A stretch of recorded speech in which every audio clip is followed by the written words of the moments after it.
You have to be authentic, but you will have to put yourself out there. It will require a lot of vulnerability. You have to put yourself out there, which taps into our deepest fears. And sharing our work by putting a painting online, by sending an email to a producer to get a screenplay read, we are putting ourselves in a very complicated position. We like our certainty, but we don't like changes. But the only way to get it is by embracing it. Hello, my creative friend. Welcome to the BDI Create Today podcast. This is a podcast where we'll discover the who, what, where, when, why, and how you can be creative or have more creativity. And together, we'll explore the extraordinary impact creativity can have in your life, in your heart, mind, body, and soul.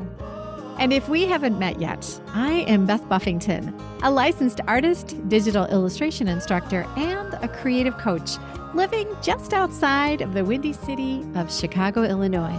But mostly, I am someone who is curious about how creativity can weave its way into our lives. Now, each week, we're going to look at one or more of the sparkly facets that make up the ever-changing kaleidoscope that is creativity. Welcome to another episode of Create Today with Beth Buffington. Today, I have a guest that I cannot wait to have you meet. He is someone who is visiting us from France today, Théo Mahy-Ma-Somga. He is the founder of the Artist Labs. Théo is a film and TV producer and storytelling strategist. He's the founder of the Artist Lab group, and his international background serves as inspiration in his filmmaking, as he often uses his experiences as a descendant of immigrants as his French background to make social commentary on modern day society. You are already a fascinating person just with that short introduction. So welcome to Create Today. Thank you for having me, Beth. It's a pleasure to be here. Thank you for making the effort to pronounce my name correctly. I lived in the US for 10 years and it's always been a big thing. Like people could not pronounce my name. And so thank you about that. Oh, you're welcome. You're welcome. I want to just dive straight in and start talking to you about your creativity and how creativity makes you happier in heart, mind, body, and soul. Let's start with finding out a little bit about your background. Tell us about you and creativity and how all this kind of got started. Creativity always been at the forefront of my life. I could not really see it maybe when I was a kid, but when I think about it afterwards, I realized that it was always here in a way. When I was a kid, I didn't have any siblings, so I was playing by myself. I was inventing stories, with playing in my room, and creativity was a way to escape because I grew up in a project. I didn't have a dad. My mom was pretty absent. So it was a way for me to be in not a better world, but another world in a way. Like I was creating stories. I always loved it. And it was also a way, I think, to be ruthless in everything I was doing because I was like not seeing any limits because creativity was taking me from one place to another. So I think creativity is what brings me here today. For me, it's my fuel in a way. Yes, I do think that a lot of your creativity as an adult stems from the things you found fascinating as a child. And when I'm helping people figure out what their creative passion might be, I always ask them, what did you love to do as a child? Let's explore that again. And it looks like that was a big foundation for you. And it was the way you got started and took those storytelling ideas and just brought them into fruition as an adult and having your own company. How did you discover that your passion for creativity could be applied to everyday life as you grew up? It wasn't that easy because I grew up in the south of France, in Provence, where I am right now, in a town that's called Aix-en-Provence, near Marseille, if you have listeners that know the south of France. It's a town with like 150,000 people, around here, people are mostly lawyers, working in insurance, bankers, stuff like that. But when I was in high school here, like starting from 15 to 18, basically, I studied cinema, but it was only like 4 or 5 hours a week. But with the cinema class, we went to Cannes each year for the film festival. We went to another festival in the south of France where we were like making a movie during a week, and it was like fantastic. I really loved it at the time. And when I graduated at 18, I was like, hey, I want to make movies. I want to work in the film industry. And everyone was like, now be realistic. That is not possible. And so my dreams were cut short. It was just like the end of it. It lasted like 3 years of high school, and no, you have to be realistic. I ended up in law school because everybody was doing the same thing in a way. But I kept thinking in the back of my mind, I was like, man, I can't be in law school. It's just not who I am. But segue, law school taught me like how to think and how to be in this current world. But still, it was not who I was. So I was thinking, I was like, okay, right now they don't want me to do anything creatively. Fine. Okay, I don't have a choice. I had, as I mentioned, I didn't have my parents, so I had my grandparents. They were older. They were very nice and supportive, but they were like lost in generation. It was a generation like gap. My grandmother was a teacher, and my grandfather just came from Cameroon, and he was like working in law business, but not high level. So I was like, okay, I'm going to do that. I'm going to shut up for a few years. I'm going to try to figure it out on my own, and then go to America to work in the film business, because the Americans, they seems that they know about it. So I was just like, I'm going to go there. And to pay for my study in France, I was working in a bar and restaurant. So I figured out a way to get a student visa for 18 months. So I landed in Chicago, Illinois in 2012, and I was like, hey, so I'm working in a restaurant. I'm working in a restaurant right now. I couldn't speak any English because like what we learned in school was just terrible. And I was like, okay, now I'm in the US. Creativity is here in the back of my mind. I'm still working in a restaurant, so I'm not further. But I'm in the US. So I need to figure out a way to go to New York and to work in the movie business. And the restaurant owner, the people I was working with, it was a chain restaurant. They had like restaurants like a little bit of everywhere. And after 6 months, I was like, can I get transferred to New York? Can I go to New York? They were sure, yeah, let's go. A month later, I was in New York. And for me, it was like my only chance. You know how you are as a kid, be like, I need to figure out right now because otherwise the world is ending. This is my only chance I need to figure out. So I like walk in the restaurant, and when I had time, like knock at doors, like little studios, just to be like, can I work with you? Can I do anything? And I found a place to work. And it was the start, it was the beginning. Yes. Yeah. Oh, I love that story. And that is exactly how anyone with a passion needs to go about making sure whatever their passion is happens, is that you just make yourself uncomfortable and vulnerable and start knocking on doors. Yeah. Tell us what happened then and how it took you from then to where you are now. To be completely transparent, I was knocking on doors and I was like, I can work for free because I had that job on the side. So they were like, one company was more willing to take me because I didn't know anything except what I studied in France. They taught me sound. They taught me how to use cameras. They taught me how to gaff, to use lights on the set. And I was writing on the side for myself, and they made me believe that what I was writing about could be shared with the world.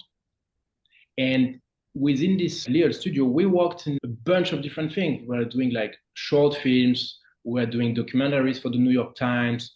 We were doing a small episode for Netflix. We were working with HBO. And in the span of 2 to 3 years, I'd work with all those names. I'd like learn about a little bit of everything. And I wanted more, obviously. And I had the short films that I was reading that they helped me shot over there.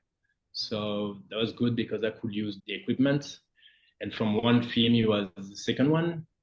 And the third one, I decided to move to LA because I was like, if I want to really do film, it's where I should be. The process continued in LA. It wasn't smooth because LA is a tough city. And I'm sure like a lot of people that can relate to that.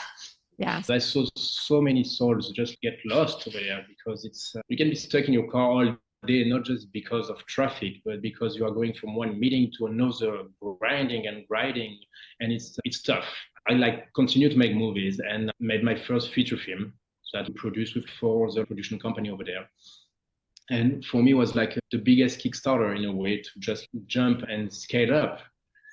And COVID and the industry was different in LA. And I know that it's still different between the fires and the strike. And it's just like that poor city just get smashed every year with something new. I decided to come back to France to have the company here, even though my business partner is still in Los Angeles. And I was like, okay, we should create something about art, but like this idea of Artist Lab was really to have a laboratory of artists to give them a platform to express themselves. Basically, what I was lacking as a child, as a teenager, and also when I started, it was like, I got lucky. People don't say that enough. Like, I got lucky because I knocked at the right door at the right time. I got lucky, but I also could have been back at like level zero. So Artist Lab came with the desire to give artists possibility to express themselves within a safe space and to be able to make art, but not just as a passion, like everyone told me when I was 18, but more as a really lifestyle and a job. So, who's your target audience for Artist Lab? And then after that, I'd really like to learn a little bit more about Artist Lab, how it's set up, where it is, etc. I'm just really fascinated by you're already just giving back to people who are walking in the shoes you were walking in when you were in your early 20s. Yeah. So let's first start with who is Artist Lab? What is it? And I know you have 3 different areas in it. So give us just a rundown on what it is and how it works. The Artist Lab group is, today we have Artist Lab Studio, film and TV production. We are basically doing, I would say, 70% of our content in Europe and 30% in the US. Today, we have 12 projects in our slate. 9 of them are TV shows. 3 of them are feature film.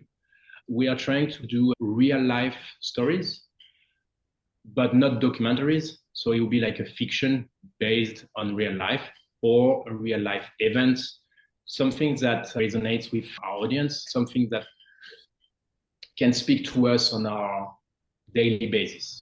But today the market is complicated. And I believe everyone in the film industry knows that. TV shows have been easier than film, it takes less time.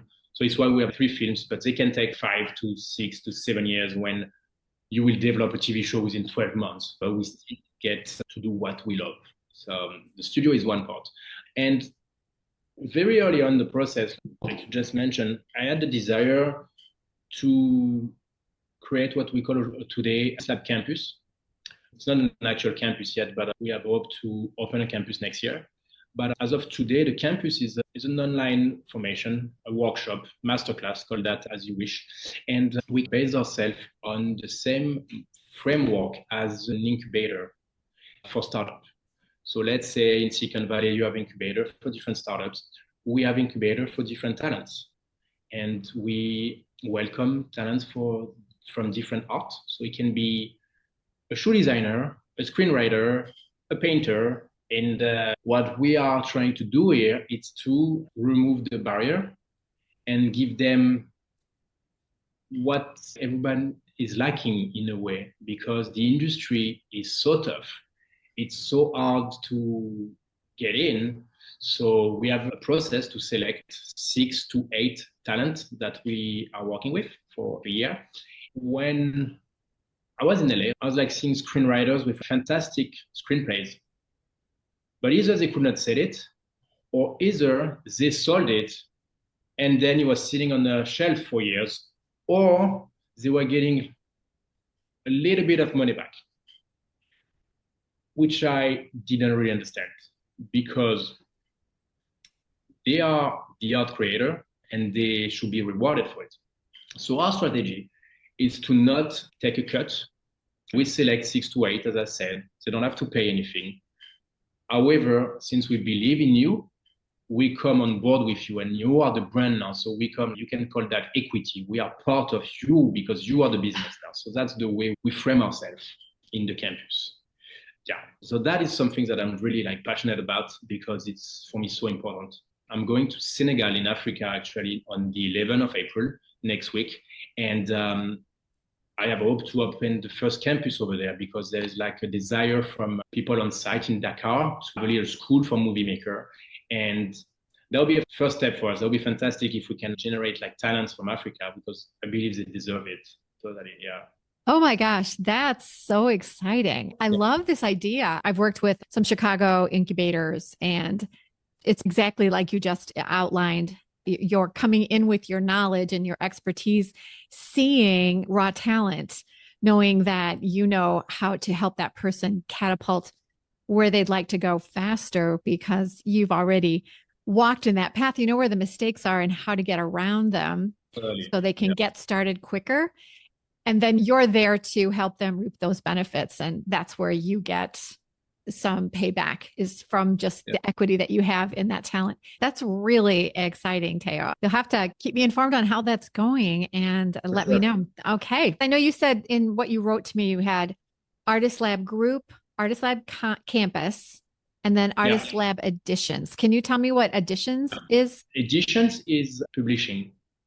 As I mentioned, the screenwriters that get great art and they don't get anything published. We wanted to go against that and to give them the opportunities to be published because I believe writing a screenplay is very demanding.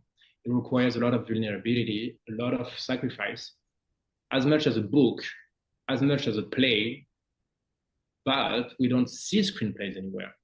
And if you have read screenplays in your life, it's easy to read, it's entertaining, it can be fun, but we can't find any anywhere. So our desire was to have this little publishing company to just select some classical screenplays that are in the public domain and create a classics collection, and also publish screenplays from artists that are current and that have the desire to get their work printed. So the edition is really to get screenplays on bookshelves because we believe they deserve it. Yeah. Oh, that's fascinating. That's a really great idea.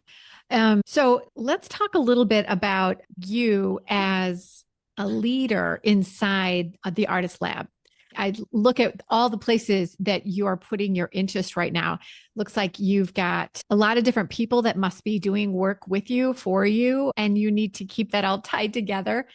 Yeah. How do you find creativity helps you be better at leading, better at solving problems, maybe better at organizing your time?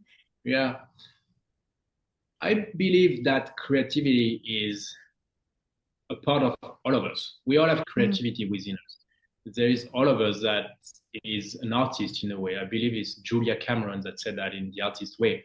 But creativity is fun.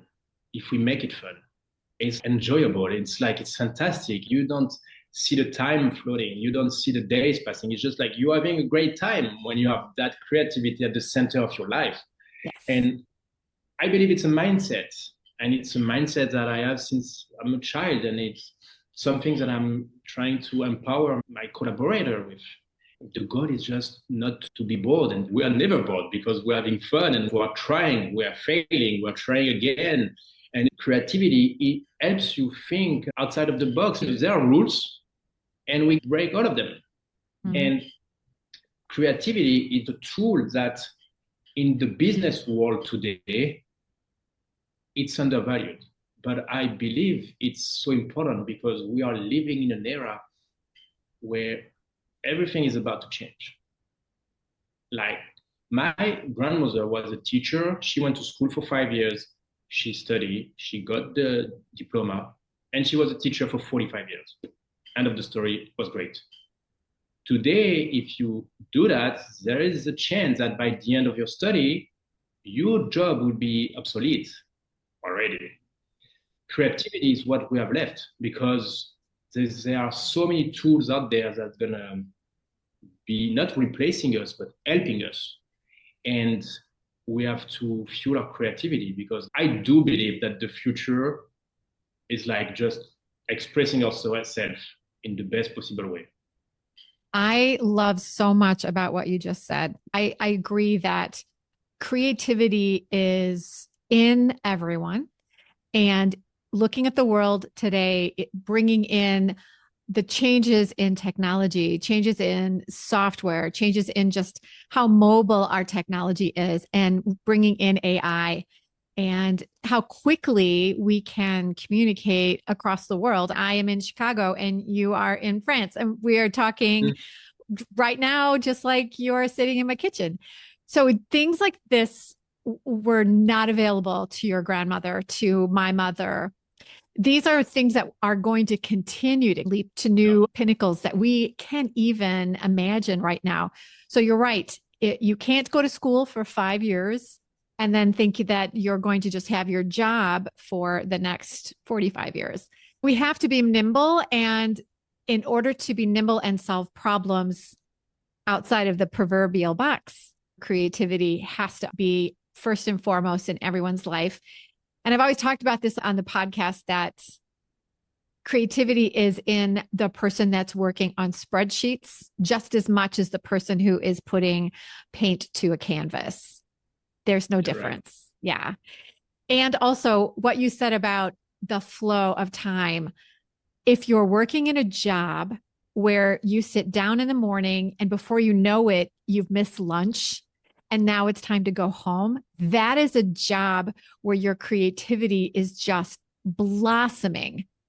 If you're in a job where every time you look at the clock that it's only 10 minutes later or even a couple of minutes later and the day drags, you're in a job where your creativity is dying. So I loved all the things you brought to the forefront about just what you're doing for creativity. That's beautiful. Yeah, thank you. And I think that you touch on something very interesting. If you are at a job, like sitting at your desk and looking at the watch and like just 10 minutes passed, it's the biggest red flag you should have.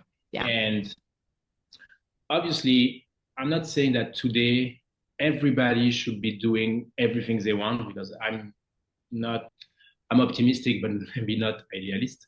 But there's people who have things they need to do. There are people who have situations that are not maybe as nice and as easy as other. However, that creativity, and for someone who grew up in the project, I saw a wide range of people, wide range of colors. It can be here, even in the smallest part. And that little flame within you, I think one of the saddest things is just to let it die. Yeah, exactly. And you're correct that there are so many people who they are just needing to meet the demands of the day while you're dealing with what's on your plate right now. Figure out where you could go next. That's what you did. You found time to go knock on doors to move yourself to someplace new. That is thinking about what can I do to bring up that creativity and just ignite that fire a little bit more so that it can burn brighter tomorrow. I think what's also complicated is like the world right now and the way everything is set up, and especially with social media, it can be very tough, because we were talking about the fact that creativity can just take your day and you don't see the day going. But there are so many distractions out there, and everything is meant to keep your attention always on the clock. So for someone who has to feed the family, someone who has to check all the boxes, someone who has not the luck to maybe be free to do something, they also have to remove the chains from the system.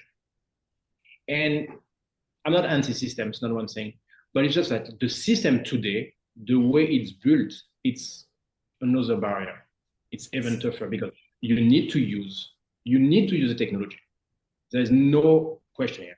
Like, you have a podcast, I make film, we need to use technology to promote, to share, to engage, to get to the people we want to get to.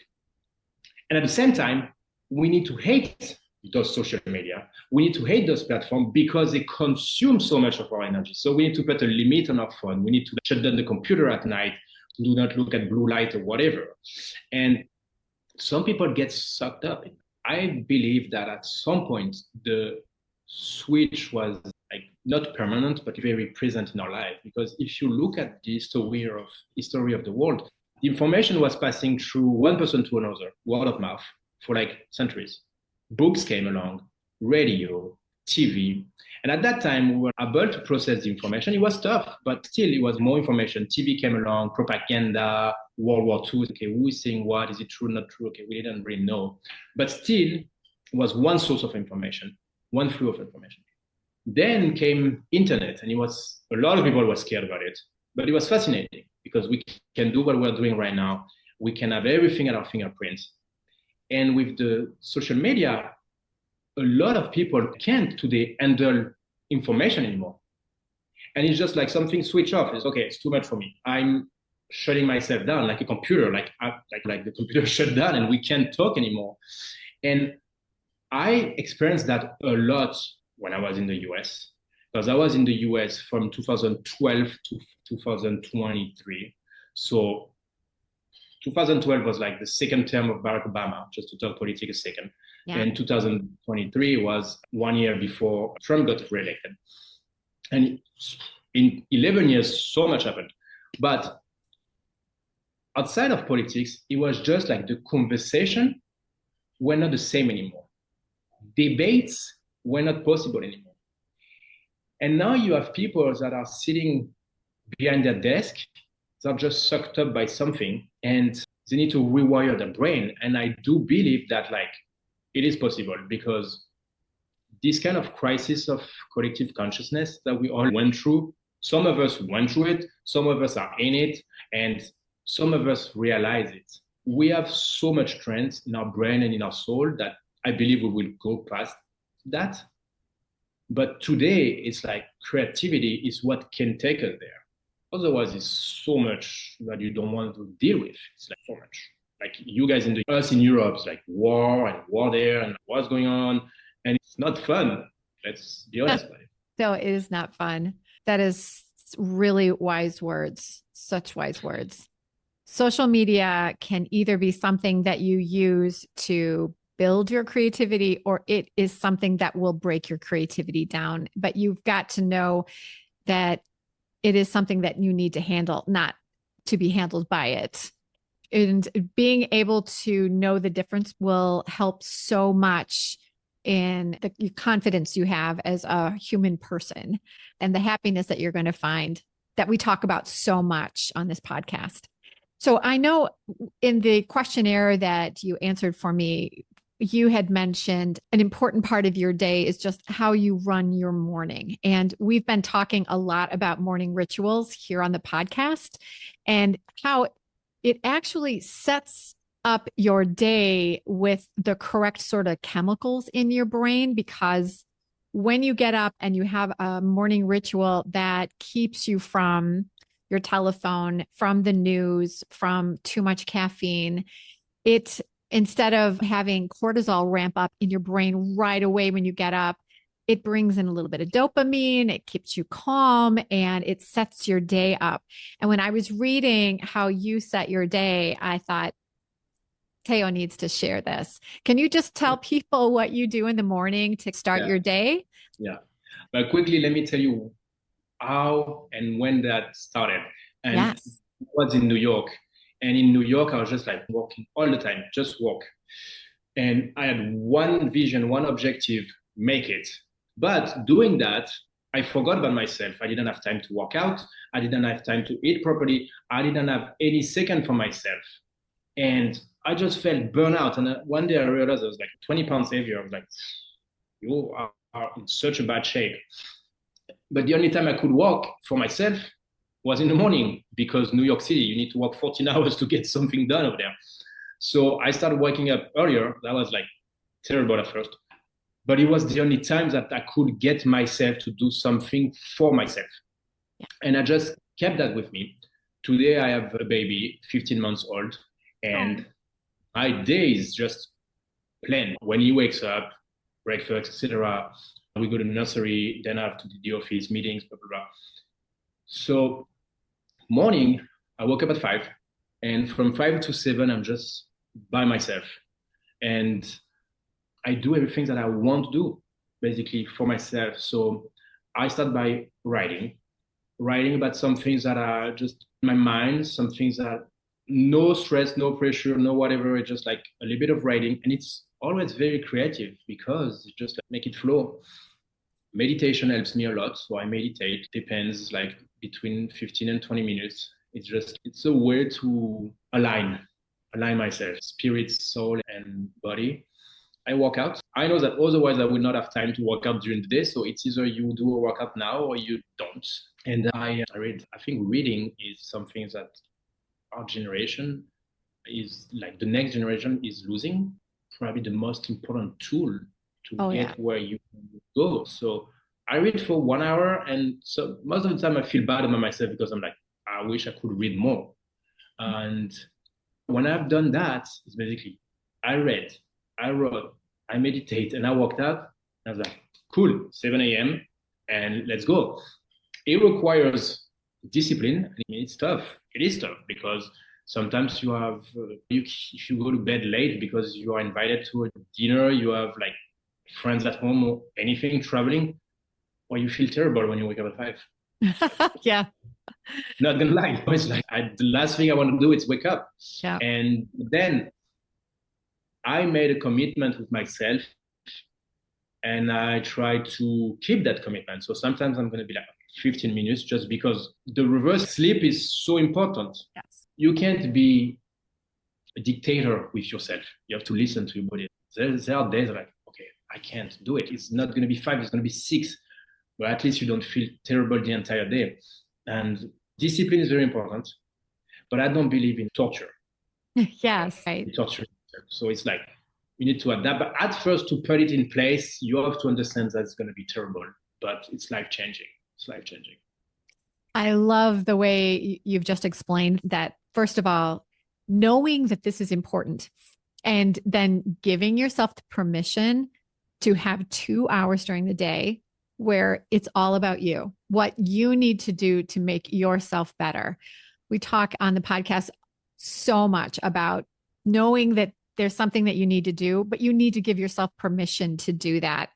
And then you need to start doing the work to get it done. So it's permission and then do the work.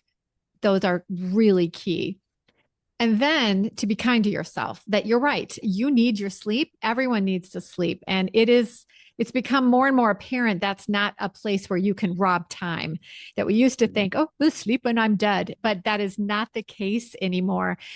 It has become very apparent that getting sleep is just as important for your brain as doing so many other things. So there are some times where you're going to say, I didn't get everything done today because I needed to have that extra hour of sleep. And I had to be up late because of fill in the blank.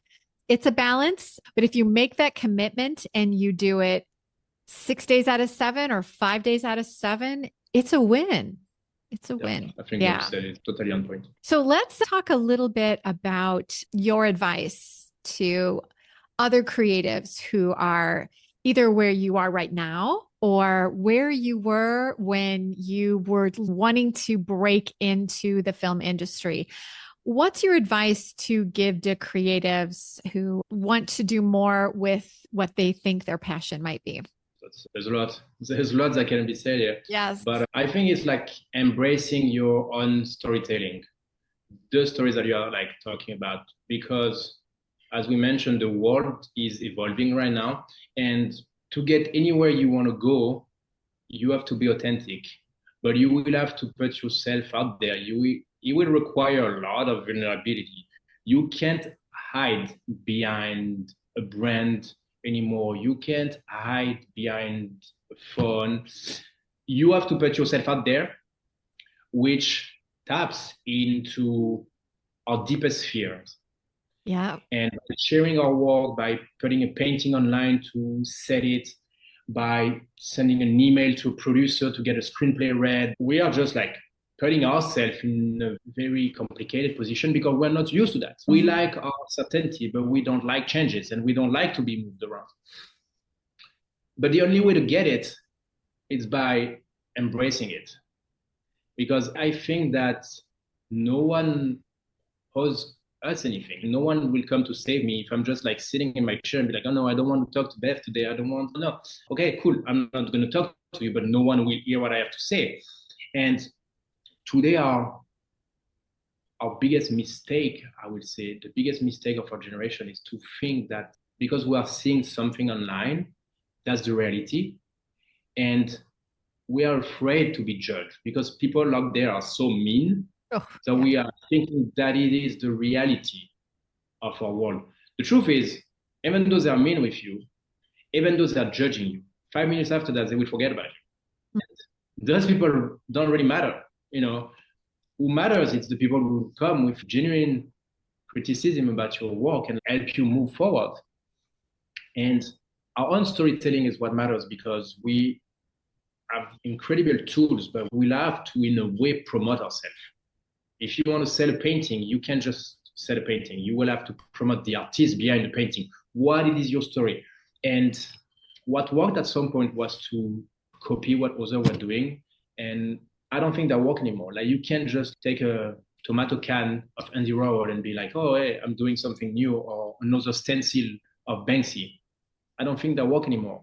What can work today is like what Tarantino used to say. It's like art is just copying, but making it better and making it yours. So if you're on your message, if your story behind the product, behind whatever you're selling is really you, that will work. And you will be like entitled to make it work because you will feel whole. If you don't do that, if you just create something for an audience or because that work, I think you will feel terrible very quickly. Yes, I think you say so many wise things. You can't hide. You've got to get your name out there. It is uncomfortable to do that. Doesn't feel great. A lot of artists love to create, but are really bad at promotion. And I also loved how you mentioned that there are very few things that can be completely innovative and brand new that no one's seen. But you're the unique individual and everyone has their own fingerprints. So the authenticity that you bring to something you find fascinating is going to be the thing that makes it different. Find what you like and then find out how your personality can make that thing in a different way. I love how you're encouraging new creatives or creatives that are looking for new opportunities. That's really good advice. I think it's what I wanted to hear at that time. And you do the same, like what you are sharing and like the resources that you are giving people by doing that podcast and bringing people in. It's sharing, and sharing is caring. Yeah. And it's important for this lonely person working like on their art, on their craft, to know that they have a podcast that will come and remind them that they are not alone. And it's important to be there. Yes. It's like very important. I know how hard it was as a new artist who wanted to come into graphic design and then licensing of art. It was hard to find work, especially as a freelancer, especially as a licensed artist. So now that I am working as such, I like to find those artists that are thinking, oh, how do I get there? And tell them the things I learned, the things that flattened me as an artist or slowed me down. And if I can share that and help them miss an obstacle, that is great. And so I think that's what you're going to be doing with the Artist Lab, is helping people get going faster and get their creativity working quicker than if they had to do it all by themselves. Yeah, totally. Just like being present and showing you the way. Yes. Yeah. Is there anything right now that you're working on that we should be watching for? And how can we find you if we want to learn a little bit more about who you are and what you're doing? Okay. So right now we are doing TV shows in France. I don't know if your listeners are like willing to watch a French program, but we are doing stuff here in France. The next one is called Scripts, because the script in France is the person in charge of being sure that the screenplay will be respected during the filming. So it's a thriller about something happening to that person. It's a limited series of 8 episodes, like 8 times 52 minutes. That should be released next year in the French TV. In the meantime, we're developing a movie in the US, at least for the US market, something in English. It's a kind of a thriller, conspiracy, CIA story. It's about something that happened in 1951 in a little town in France. It's one night, kind of everybody went crazy in that town. And everybody said that it was in the bread. There was like a bacteria in the bread. And later in 2009, there is one theory that says that maybe the CIA was like testing drugs in the bread. We don't have the answer for that. I'm not pretending anything. I'm not into conspiracy theory. However, it's a great premise for a movie. So we made a movie out of it. We reinvented history. So that's a movie that's 120 pages. That's something that's going to be released in the Artist Lab edition. So that will exist as a screenplay. It's called Cursed Bread. And it's also like developing right now. We're trying to attach talent. We have a co-producer in the UK and like we're moving forward in that direction. So that's what we are exciting about in the TV and film realm. And to find us, we have recently launched Instagram. We were not at all on social media, but like we have an artistlab.studio or _studio, like on Instagram. And we have a newsletter that I think is for creatives important because we are trying to give insights and tools like the things we just talked about. So it's on our website, artistlab.studio/newsletter. So everyone can sign it there. Yeah. Great. And we will have all of these links in the show notes. So it'll be easy to find Théo and find out where you can learn more about the Artist Lab. So if you're a creative who would be interested in talking to you about how you find creatives for your incubator, do they go through the website to do that?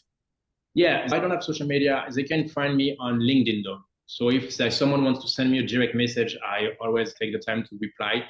LinkedIn, full name, you get me. And in the newsletters, we will, let our subscribers know about the application for the next round. And that will be around the end of June because we are starting the program. The next round will be end of October. So application will be end of June. We will review everything during the summer and October that will start. So LinkedIn or newsletter, the best way. Yeah. Great. And who's your prime audience for someone that would be a perfect candidate for you? The perfect candidate would be any artist with a clear vision of what they want to do. So let's say you have like we were talking about painter, like a painter who just work on their craft at home with something special, like a real message that they are trying to give, but they have no idea where to start. Or a screenwriter with a vision of a project. It can be a brand, like we're helping brands, but not the brands as a company. We're not a branding company. However, we will help the mind behind the brand. Someone wants to open a podcast about like something specific. If they have a clear vision, we will lay the path because it's about psychology. It's about influence. It's about technology and then about networking, obviously, but it's a mix of all of that. So it is not just, I want to get into filmmaking industry. It is for any creative who has an idea that they would like to develop that would turn into a profession for them. Yeah. Obviously, screenwriters were demanding at first because we come from the production background. I come from the production background. But today within the company, there is also people who are creative from other industry. There are people that are in Paris that are not from the film industry. One of them is from the TV industry, close, but the other one is from the publishing industry. So it's for artists in general. Obviously, me, as an author, screenwriter, is where I came from, but we are opening doors to everybody. Well, wonderful. That's a really good thing to clarify. I love that. Théo, you are a multifaceted, creative person. This has been such a great opportunity to talk to you today. You're just the perfect guest for the Create.today podcast because we see that you're a creative person who is doing a creative business, who's added creativity into your life, and who's helping other creatives start their creative passion. This has been fabulous. Thank you for what you're doing. Your show is great, so I hope you continue the way you do it because it's mandatory for creative to have that platform they can listen to. So thank you for doing it. Oh, thank you. Thank you for your kind words. My creative friends, please take a look at what Théo's doing creatively in his passion, in his rituals, in the way he has put himself out there and been uncomfortable with what he's exploring. How can you take a little bit of this passion and apply it to your life today? And no matter what you decide to do and how you decide to do it and where you decide to go, remember, my friend, stay creative.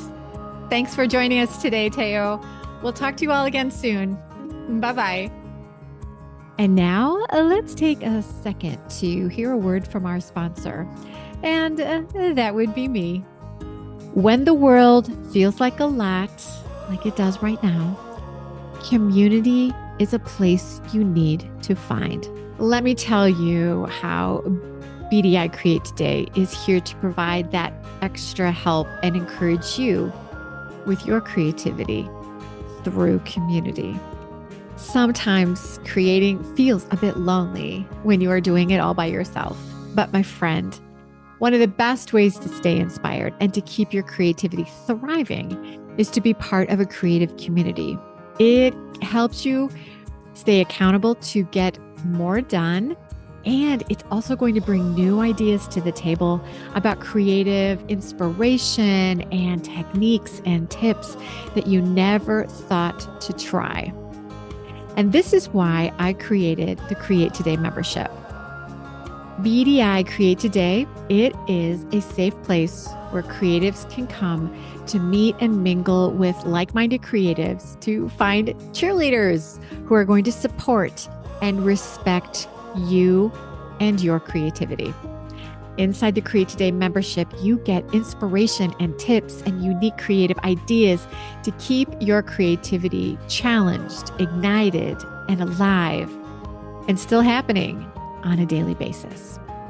So if you're looking for a way to stay creatively energized and break free from the stress spiral of today's world, Create Today is a safe space to land and to grow your creativity. To learn more about the treasures that BDI Create Today has ready to share with you right now, visit www.bdi-create.today, and you can become part of this wonderful community that supports the many benefits that creativity provides us today and every day. Because, my friend, it is when we gather together in community that we find ways to cope, we find answers to problems, and we find safety in our numbers.